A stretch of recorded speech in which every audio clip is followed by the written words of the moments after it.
Oh, Darian is with us as well. Hi, Darian. You have any couple I think almost everybody knows you already. She's the past president of our entire US WIL. But want to check in briefly, Darian? I'll just say we have the board meeting coming up on January 29th this month, and I'm looking forward to being present for discussions on a number of substantive issues. We'll be talking about a possible one or more board appointments because about half of the board seats are empty. There will be a discussion of a proposal from the nominating committee to shift the date of our annual elections because fall elections have not worked out well for us and we want to find a different time. And there are a bunch of other interesting issues. So if any WILF US members interested in attending the board meeting, it's 4 p.m. Pacific, 6 p.m. Central, 5 p.m. Mountain, and 7 p.m. Eastern Time. And you can register. You just had a flash of Diane Blay, who is our national secretary. You can email her at secretary@wilpus.org and say, I want to go to the board meeting, and she'll send you further information. Okay, so our guest speaker tonight is Gloria McMillan, and she is from Chicago, and that will be a major topic tonight is Chicago. And she has her major interests and background. She has a PhD in rhetoric, English and rhetoric, and she's very interested in communication. And she's heads the CCS committee, which is a CAT, which is a collection action. A collaborative action team. That's collaborative action team, CAT. And we have Darian to thank for that.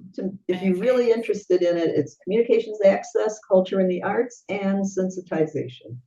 So with that taken care of, I don't know how to contextualize, but I do want to thank Diane very much for breaking the ice, because that's important.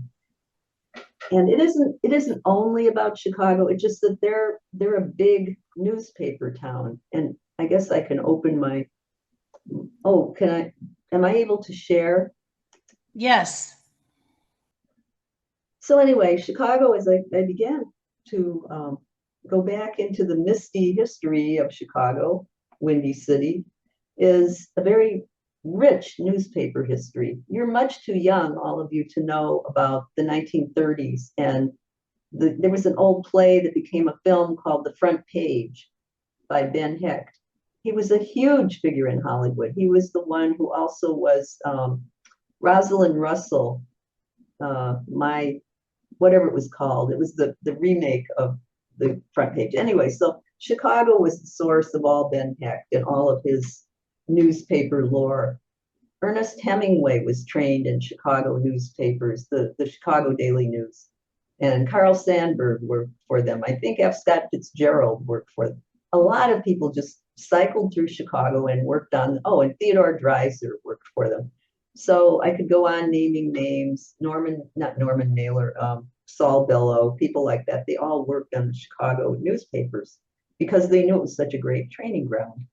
So with that as our culture, it's natural that a lot of people are majoring in media and journalism in Chicago, and they're very non-traditional in Chicago. We aren't as old and set in our ways as some of the eastern cities have their traditions. That has a good side where they have a lot of traditions, but also sometimes they don't come up with these record-breaking novelties. So here is the group. I can get it to come up, and I'm going to minimize up my face here so it's not taking up part of space. Okay, so we were able to get in touch with these people in Chicago, the Block Club Chicago team, and here they are. It's their little group picture.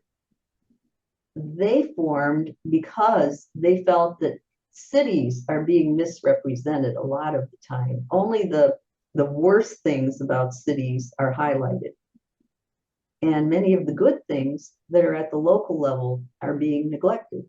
So they reorganized, and three people who I'll be telling you about got together, an older man who you see in the front row in the purple shirt there, and two younger women, and I can't quite pick them out, but they're in that crowd too. All three were professional journalists, and they put up a big, well, I guess I'll go to their faces. That's the next slide. It's Seamus Toomey, Stephanie Lulay, and Jen Sabella. And I'll go through a bit of their backgrounds in some of the coming slides, but somehow they found each other and they decided to do a huge GoFundMe. And it was record breaking, actually. And they're still nonprofit, though. They didn't become a profit thing. So maybe it's not GoFundMe, it's Kickstarter. I guess they're two different operations on the internet. And they became involved in civil publishing. It's a different concept than commercial publishing. Civil publishing tries to accurately represent life right on the ground in the front, in the ranks, not from on high in systems and national things, but how does this play out on my block? And why is my block always being reported in a bad way when plenty of good things? This is the kind of thing that they were concerned about. And I will go back to Jane Addams because she was concerned about it as well. People don't know that. They are dealing with the same problems that Hull House had to deal with. So apparently, from what I was able to study on them, they began probably a year before, but by 2017, their campaign was the most successful hyperlocal news initiative of its kind on Kickstarter. And so they came in with a lot of adequate capitalization.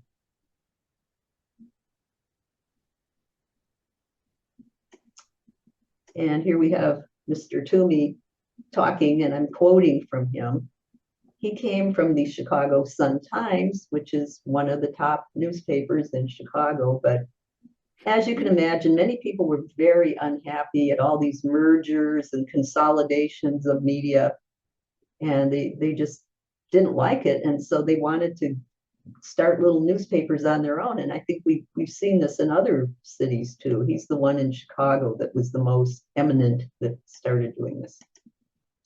He was joined by Stephanie Lulay, and she was from the University of Illinois Media Department, probably the Chicago campus. I have to look that up, but I don't know if she was down in Bloomington, Illinois. I mean, not Bloomington, Champaign, Urbana, or at the Chicago campus. So they are not using the traditional reporter with a beat. They're organized by neighborhoods. And if you go to the website of Block Club Chicago, there's a tab, and about all 77 neighborhoods you can click on and see what the news is there.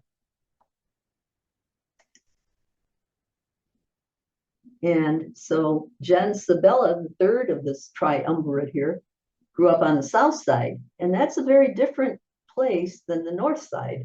It more so than in other cities. It's very hyper organized in Chicago. So it's almost like another world. And the people in the South Side are even more unhappy about how they're represented because the North Side has more resources, to be quite frank about it. And the South Side usually does not get adequately represented. And she's telling, Jen is going on, telling the many neighborhoods, and some of these I think are Uptown, I know is on the North Side. So she's lived on the North Side and in the South Side. And I think they have more than dozens, I think they have hundreds by now of citizen reporters out there covering these neighborhoods. And the thing is, on their webpage, you can put up stories anytime. And the editors are working in shifts and they catch them and they highlight them. So when ICE came, they were able to get people out on the streets with whistles and honking their horns almost as fast as ICE would get to people, to neighborhoods, because they were so organized. And they'd get the word out and people would be out there blowing the whistles, making a lot of noise, so people would go indoors if they were, or hide in their basements or whatever, if they were in danger of being abducted. And we don't know the figures on how many people they may have saved because they're so organized with this kind of activity. But it may sound like a new thing, but Jane Addams in the 1890s had the same problems of media coverage in Chicago and the same animosity against immigrants. And so the people in Hull House would say things like, they're not covering our neighborhood fairly or accurately. And there was a reason for that in the 1890s, which I'll get to. And it wasn't just their imagination at Hull House. Jane Addams wasn't imagining that. It was that the people on the north side, primarily, who were the more Western European or native born, had a lot of grudges and misapprehensions about the immigrant communities on the south side. And that's where Hull House was. It's on the very near south side. Then it wasn't the near south side, it was just the south side. And why was it? Well, here's one good reason. Colonel McCormick, who was either the founder or one of the first owners of the Chicago Tribune, didn't much care for immigrants or people of color. You know, he wasn't wild about them. And he felt that at times, you know, like you need a tool, like a hammer or something, you need an immigrant, but you don't always need an immigrant, and they're more trouble than they're worth. It's kind of his attitude. And this would be reflected in the editorial tone of the Tribune. And I do want to say that the Tribune is working now very hard with the Block Club Chicago. It's a whole different thing now. And it's not the same, but in those days it was terrible. And I've read many stories from the Tribune about the degenerates who lived in these immigrant places, like the neighborhood around Hull House, how they were nothing but rapists and you know, incest and vice and every horrible thing that you can imagine, they projected onto those people. So Jane Addams really had her work. And it wasn't only Jane Addams. Some people I talked to, even in Wilf, recently thought Hull House was just Jane Addams. No, she had 20 to 30 people living there any given time who were sociology students, arts people. And they came, some stayed for years, some stayed for a matter of months. She had a doctor, Alice Hamilton, who later became the first woman physician, graduated at Harvard. So she had many different people. This was a huge operation, Hull House. And it grew into several buildings and took up blocks, city blocks. They had a kitchen, a test kitchen, so people could learn very scientifically devised diets. And they had a gym, they had a girls' club building, they had residence halls and all kinds of school rooms. So this was a huge place, and it wasn't run by one woman. But all of them were equally unhappy at the way that the people outside of what they were doing were only getting the narrative from the Chicago Tribune and the other papers, which weren't much better in those days. Later, the Chicago Daily News was much more favorable to the people who were the less affluent. And it was more of a, you would probably say, progressive type newspaper. And the Chicago Tribune was solidly GOP, always was. Still is, for that matter, but not as hard shell, perhaps. So anyway, these were the dynamics of the sociology behind why they were getting any decent coverage. And right now my little thing is going and I can't quite advance. So I'll talk until the wheel keeps spinning here. Okay, so editors came and went, but the tone remained the same. And the people of Chicago who felt the most endangered were those in that neighborhood, especially near Hull House and the near South Side. And in the 1890s, it tended to be Italians, Greeks, Russian Jewish people, Bohemians, some Germans were still there. And then there came more Hispanics. They started coming in, and African Americans, but that was not in the 1890s. That was not until about the 1910s. But there were some, and it was a gradual thing, and then it became much more rapid influx. So just a different cast of characters, but I don't think in the 1890s they were rounding people up because they needed them in the steel mills and in the slaughterhouses of the stockyards. So they kind of had a use for them then. And that's the way it is when you're an immigrant. If if capitalism has a use for you, they will work you to death, but they won't round you up. Sometimes they aren't following that pattern, even though there is a use for immigrants today, they're still making this, it's kind of a performativity where it's not real, but they're making a big performance out of rounding people up. And that's what's going on in Chicago. They're referring to this ICE stuff in Chicago as a performativity aspect to it. It's not only what they're doing, but they're like on stage doing it always. And so this is a little bit of a more self-conscious, media conscious kind of rounding up and really repressive behavior on the part of our federal government and the Border Patrol. So in those days, it was more people would be abused and they would be arrested and put into prisons and or mental asylums. So it was a different kind of an oppression. There was still an oppression, but it wasn't the massive roundup we have right at this historical moment. And the Italians felt that they were especially given a bad reputation because people began to hear of the mafia. And then, of course, in the 30s, they had Al Capone.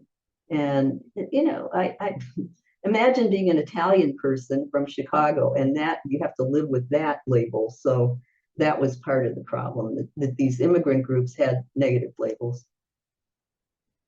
And of course, Hull House worked to support the immigrants, and they didn't buy into the labeling of whole groups of people because they were around them every day. They weren't just subject to what the newspapers said about them. And that's one big difference. If you know people in person in your own neighborhood, and that's what Jane Addams did. She moved from a lily white, Anglo-Saxon, WASP, old American, owners of the industries type neighborhood to Hull House, which was in what had been formerly the South Side's Millionaires Row, but it had gone down in stature. And she got one of these mansions. It was Mr. Hull's house. And so she got the other side of the picture. And so she could not in a million years could she believe these stories because she knew the people. She knew them as individuals. And she also was aware, and this is something we still have not touched. We only have touched the tip of the iceberg. These people had dozens of newspapers in the 1890s in their own languages, many of which talked about Hull House from their perspective. And the one on top is a Polish newspaper. The one on the bottom, the Proletariat, is an Italian newspaper from Chicago from the 1890s.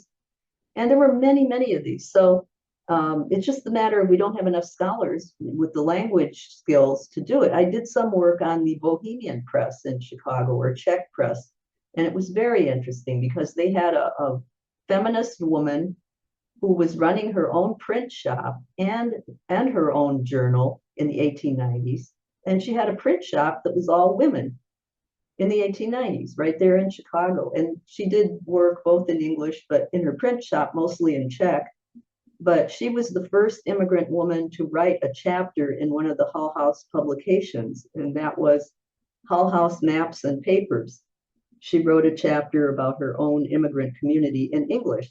And she had published several potboiler novels in English. So that woman was very accomplished, but unfortunately the male immigrants from Bohemia weren't, you know, they thought she was a bit too accomplished and they were jealous. So she eventually had to go back to the province of Bohemia in Austria-Hungary at the turn of the century. And she didn't live to be very old. She died at the age of about 36, I think, something like that. I'd have to look it up. So some of these people had fascinating lives. They did amazing things, but because we only hear from the side of the Anglo-Saxons, we're missing at least half of the story. And that's something that we have yet to delve into. And a lot of what material we would have to study it comes from these newspapers. And the full picture is only when you can get the neighborhood angle, not just the Hull House and what they say about the neighborhood, but what the neighborhood says about them. And that's the same issue of these hyper-local news agencies. they're doing that. They're doing the same thing. They're getting the neighborhood people to report on themselves. So I was trying to link then and now, and I have several slides where I think I had the letters getting bigger, so I'll just slide through these several slides. But you see now we have children appearing in court in places like Arizona and Texas where they're immigrants and they don't even have lawyers for children. They march them in without a lawyer. So these abuses that we had that seemed so horrible and we thought it was all a thing of the past are coming back to haunt us in today. And we do see people being chased in all different kinds of weather here and in Minneapolis. And so it's easy to link it up if you just stop and think about it, especially in Chicago, because we had this whole history with Hull House and trying to protect the immigrants then from all the abuse and exploitation. They were being killed in these workplaces. It was terrible. So what Hull House did and what other places are doing, and every city has some kind of a history in terms of these people in their less affluent places. We can build on what those agencies and those people who were like Jane Addams in these other towns did and help people to stay and not be rounded up and abducted and treated terribly. So we need to meet them. We need to go to these places in our towns that maybe aren't our own neighborhoods, but learn to connect with different neighborhoods and be standing with people. And you all know that, so I don't need to hammer on it. And from Peggy Dobbins, I heard that there's another initiative like this Chicago Block Club News in Atlanta. And it seems to have been started by some of the African Americans in Atlanta, but it's broadening out. Excuse me, I have to get some water. It's broadening out to cover everybody, and it's modeling on this hyper-local news from the neighborhoods. Because again, they weren't happy about how they were being covered. And if you're not happy, you have to start your own media. And there is the LA Public Press over here. And they are actually in touch with the Block Club Chicago. I understand those two are collaborating, and the Block Club Chicago is helping to the Los Angeles Public Press to develop, because they've had huge raids in Los Angeles. And the only difficulty as we get out in the West is the neighborhoods are so strung out. It's not like Chicago where you have a compact city where people live close together. It's most of the places like Los Angeles, there are a lot of ranch houses and there aren't just high-rise apartment buildings as much. So for them, they may have to hit on a different formula where they can't just imitate Chicago. But I'm sure they will do it. And back to our people, our hyper-local news, innovators, revolutionaries. These are revolutionary journalists. I guess I would use that term. Because they weren't happy. They knew this was unfair, just as Jane Addams did. And this is their whole little group picture that they said I could use all their photos. I hope in March, when I get back to Chicago, I could actually make a trip over and visit the headquarters. And want to encourage everyone to visit Chicago, because anything we can do to thwart, what's happening and how people are being regarded just because they're from Chicago. I don't know if this is my last slide or not. I think it may well be. Having trouble getting any lower. So I guess that's it. And I hope you enjoyed this talk. And I will open it up for your questions and comments. And I guess stop share, right? Now, wherever you live, if you want to just tell me about your town and what kind of a newspaper history, or are they starting to come up with this kind of a response to ICE? What do you think? So I have my hand up, but it probably doesn't show well. Okay, sure. Go for it. I just wanted to thank you for the slides and the presentation. I think I detect some kind of image creating program to customize pictures for the slides. And I think that's great that you're able to give us some kind of visual content that enhances and reinforces what you're saying without it saying just the same words that you're saying, which is what slides often have. In terms of the topic, hyperlocal reporting sounds to me like it requires reporters, which, depending on how much money there is through Kickstarter or GoFundMe, would be good. I'm concerned that the media markets these days are sort of like the markets for music. It's easy enough to create content, and it's pretty hard to get paid for it. So I wonder about that because, well, go ahead. Yeah. Well, let me tell you how they grew. They started with they had about a dozen reporters, but they have Kickstarter and now subscriptions. I'm an ambassador for them. Different levels of subscriptions is their funding source. I just saw that on the screen. So they had dozens of reporters. They grew from a dozen, and then hundreds of people are reporters, and they are not paid. But these are people living in Chicago, living in that hell that's going on. They don't need to be paid. They just want this to stop. I don't know. You don't live in Chicago. You don't know how bad that is. It's pretty bad. And so what those people are doing, they consider this an existential threat, having all this happening. You can't have a moment peace. You don't know where Greg Bronzino is going to show up with his stormtroopers or whatever you want to call them. So they're very anxious. I talked to one woman who I know from a film group online in Chicago, and I said, well, Judy, what's it like? And she said, it's like being a frog in a pan where they're heating the water all the time, and you don't know whether to jump or stay. That's her verbal description of what it felt like during the. And by the way, Greg Bonzino, I can't ever get his name right. Anyway, the head of the Border Patrol guy says we're coming back in March to Chicago. Now, whether he'll follow through on that, I don't know. He said they'll come back with many more troops in March. So it's a terrible thing. Go ahead, Eileen. Yeah, maybe Jane Brown can help me with this. Our city of Newton, it's a small city, has had a loss of its larger newspaper, at least 5 years, 6 years ago. And it was replaced by Fig City. We happen to be the Fig Town, our city.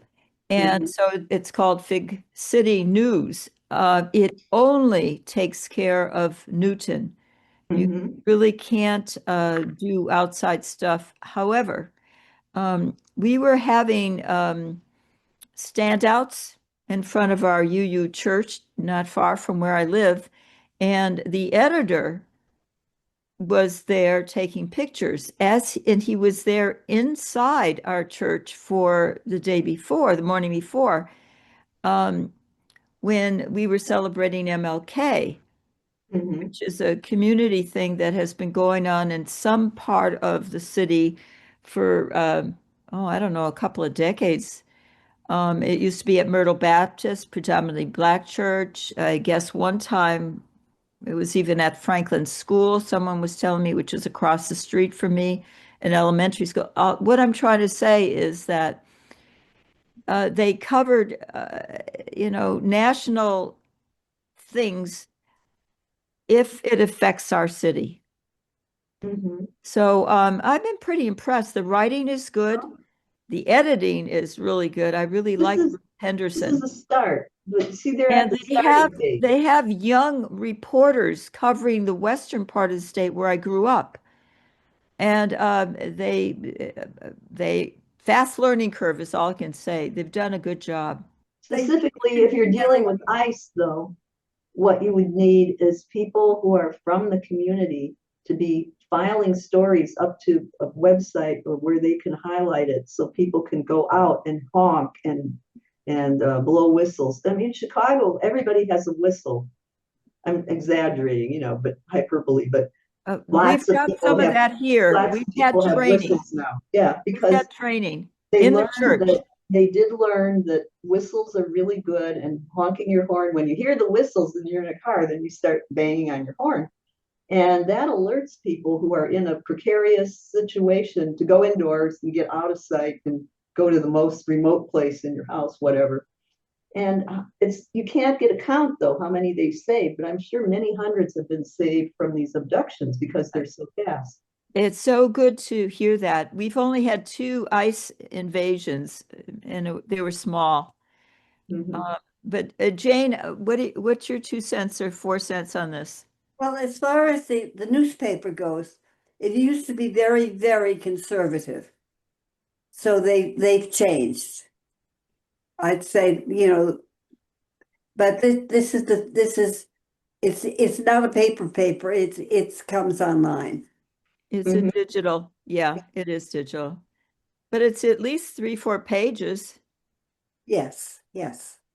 But it isn't as conservative as it used to be.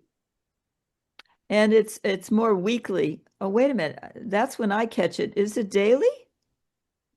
I think it's weekly. Yeah, it's Well, that's only a not going to daily. be Remember, fast we're a enough to small help city. anybody.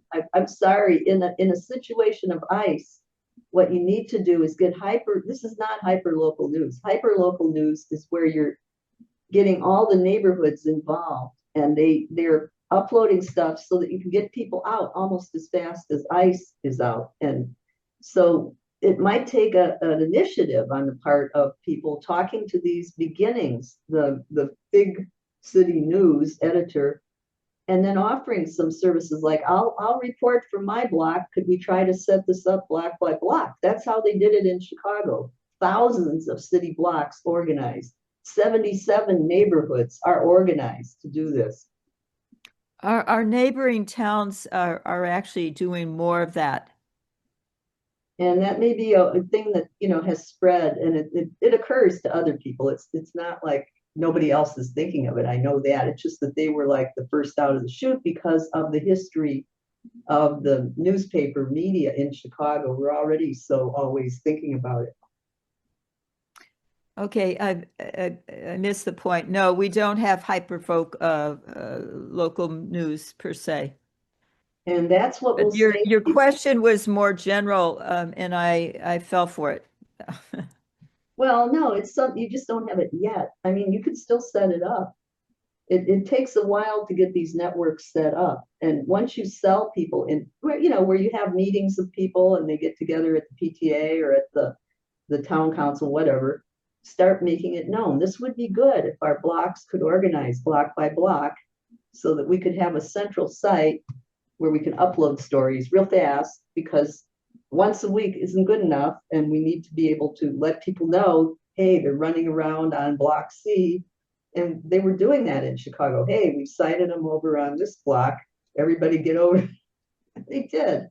So Yeah, no, we do have a call system that's part of the training. And if you spot a case, you send it to the central service, and people come with their cars and support. that's what I'm There is talking a about. trained group always ready. Well, good. And they should grow that, because that's what it takes in order to save these Yeah. people from abduction. Yeah, it's true. So having the Anyone news, else? making it be more than just calling people and having it to a central site where they can get details is also very important, because people will then know, what was done, who was Yeah. treated how, and you get the details. Emergency response, that's what it Yeah. is. Yeah. Yeah, so you need to have the site where you actually have the news as well as calling people. So it takes a while to set up. Any other questions or comments about your particular town? Do you think that would even work, or can you come up with an alternate that might work better, or you see something like Eileen sees that's not exactly that, but it's working and people are getting out because of it? Well, in Sacramento County, we're the capital city. Mhm. So, and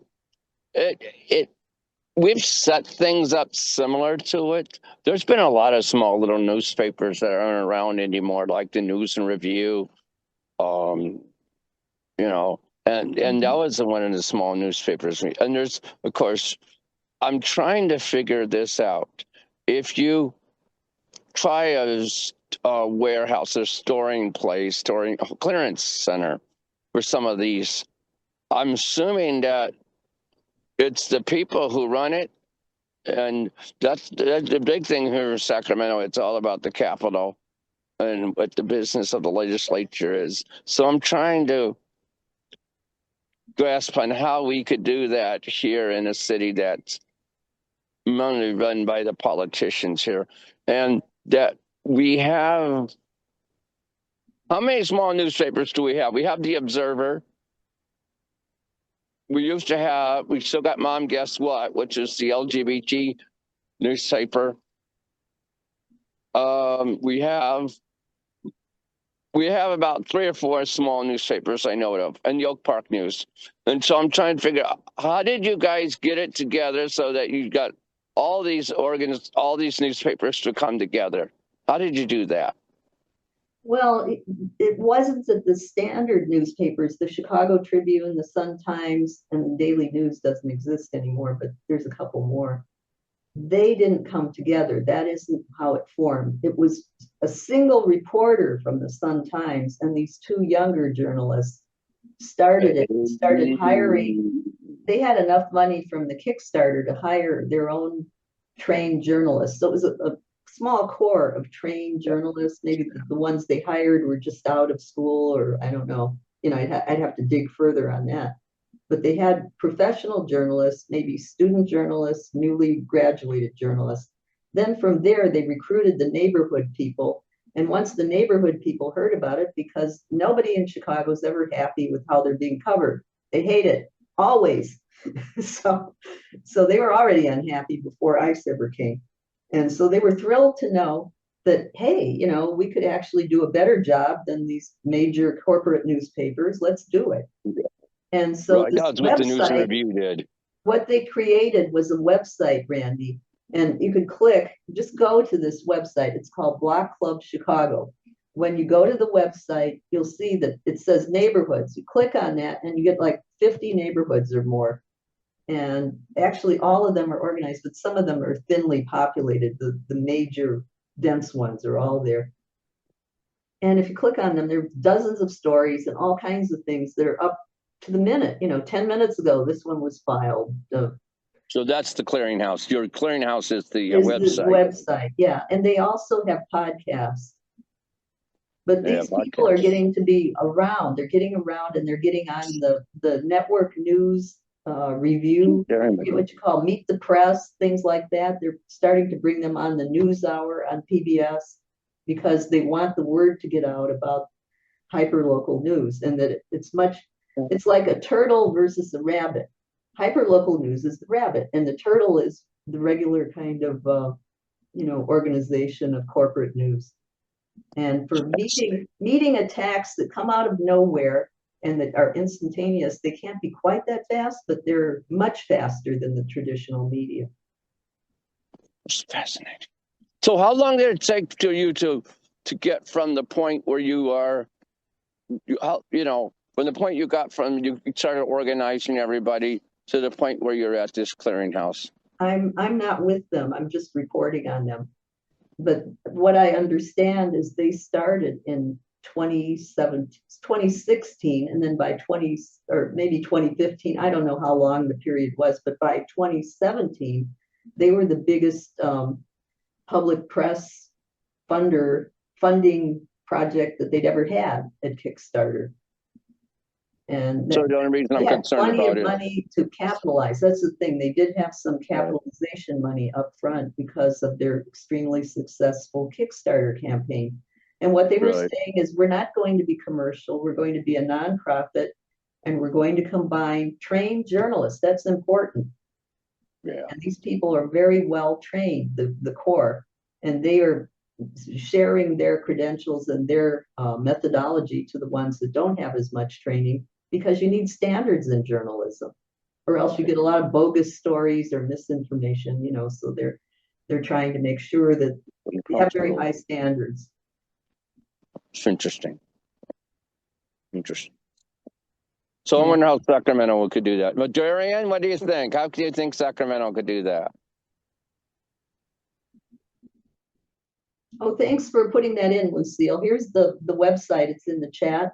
So if you want to look at their website and just like, it's hard to describe and I don't want to bother trying to share screen again. But just go to that website and you'll see neighborhoods when you click on that one.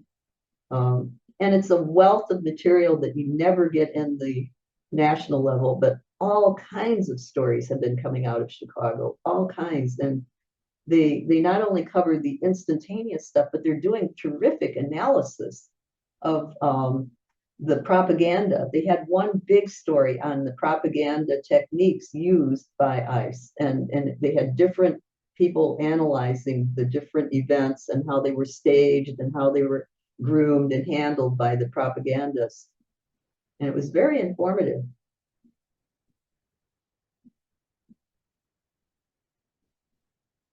So I'm trying to think any other outstanding stories. That was the one I liked the best because it was retrospective, looking back at those, oh, you know, when they were repelling and going off the helicopters onto that building on the south side and making a big show of arresting those people that were from Venezuela and throwing everybody out in the cold in the middle of the night. That was very dramatic, and it got them some national coverage, and posing in front of that public statue, and it's very performative what they're doing. And so this is an old playbook of the military, and they know how to get this kind of coverage. And the videos they're making are extremely, I'm trying to hit the right word.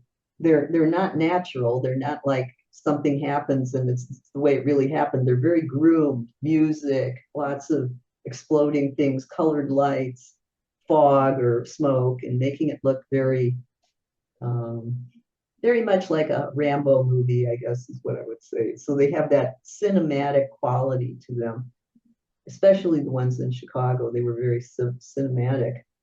And I haven't been following. They probably are too in Minneapolis. Well, Darian, I think you do it on scale that suits your own town. But you already have a working model. That's the thing. You have a template, which they didn't have, and use everything you can get from that, but scale it down. And just there are those people in Sacramento who are trained journalists, and many of them have left the field because they're so unhappy with either their paper completely shut down or it's been merged, and now the philosophy of the paper is so bad that they can't stand to work there anymore. And those people are just around. And some of them in Arizona have formed a couple different alternative presses. One is called the Sentinel, and the other one is the Copper Courier. And I think they were both started by disgruntled journalists who had been working in the standard newspaper world. And I'm going to contact them and see, you know, if they're working on hyperlocal news. So far, they aren't hyperlocal. Yes, Sherry Wells in Detroit, it will be recorded as far as I know. I think they record all of these. And I answered that the funding source was Kickstarter, and then now it's just subscriptions. It's reader supported. It's nonprofit. I don't see any other questions here. Wait, have anybody ever tried to stop you guys from doing this? I mean, there's some people who, you know, people try to go after minority newspapers for one reason or another because they don't fit the narrative that they want to hear. Have you had issues like that? I'm going to look for those stories. You see, I'm not with them. I'm just reporting on them. So I'm going to search for stories where they talk about encountering difficulties. So far, they haven't. It seems like you'd think maybe the people from the Tribune would feel threatened, the Chicago Tribune, but it looks like in some instance they're actually collaborating with them and not considering them the enemy, the non-traditional reporting enemy that isn't, you know, that we're up against and we're competing against. So I'm happy to see that in some cases they cite the Chicago Tribune and some reporter by name who was working on a certain story with the people of that neighborhood. And they're not acting as though it's good that they're not doing that. They're not acting as though the commercial press is the enemy. And I think that keeps from having these encounters where they would fight against them because they're working together. I mean, everyone was working together in Chicago. It was like it was invaded. And so that wouldn't be the time they would be fighting against each other. They were all trying to make it to these sites. What was the big one? The one on Brownview, I can't think of the name, Broadview, the detention center. And so you'd have people from the Chicago Tribune there, the PBS News, the WBBM TV and WGN, and various times they would show up there. And so they were not angry at each other. The people from the Block Club Chicago were not trying to keep them out of the story or anything. That's where you get into problems if they start regarding each other as the corporate press. People say that, but it looked like a lot of these stringer reporters, the low-level reporters, there were even Fox News people there, and they were doing halfway decent stories because they were just reporting what was happening in some cases. It didn't all get used in Fox News, but they weren't necessarily all distorting things. It's the ICE people and the Border Patrol people who are making their own videos that distorted things more. Okay, well, if there are no other questions, Darian had to leave because the Sacramento branch is meeting now. Okay. Yes, we are. See you later. So, okay, Okay. Randy, thanks for coming. Bye-bye. Thanks for coming. And it's 10 o'clock here and where I live. And Oh, look at that. Did you see what? We just got a box there. In just the last 24 hours, they published 16 articles in the Chicago Block Club News. Last That is 24 amazing. hours. Yeah. Well, thank you, Gloria, so much. Well, thank you for having me. And it did seem course. like something that could be transferable, you know. Yes, definitely. And we all need to be aware of it. Okay. Well, thank you so much. And just appreciate it. And thank you everyone for attending.